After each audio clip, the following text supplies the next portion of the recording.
Radyo Pilipinas. Report. Ngayon pa man, kudos pa rin sa liderato ng Philippine National Police sa pangunguna ni PNP Chief Police General Romel Francisco Marbil. Oho, dahil kung tutusin, Pebrero ito nangyari tapos Marso, Abril. Mantakin ninyo. Mabilis na resolba itong bagamat sabi nga hindi pa naman case closed, but case solved. Yun ang importante. At least nakita na at nasa kote na kung sino yung mga tinuturong utak dito. Pagka ganyan mga kababayan, sabi nga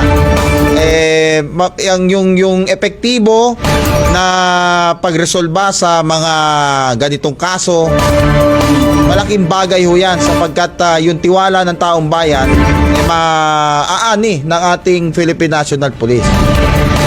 Tuloy nyo kanina doon sa flag racing matapos ang hatol ng bayan, balik sila sa regular nilang obligasyon, ang panatilihin ang peace and order at sabi nga anina natin yung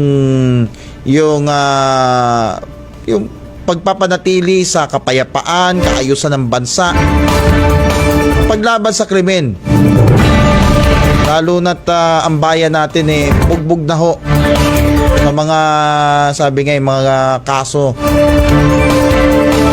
Panahon naman ito na yung panahon sa ilalim ng bagong Pilipinas na maging ligtas ang ating mga kababayan.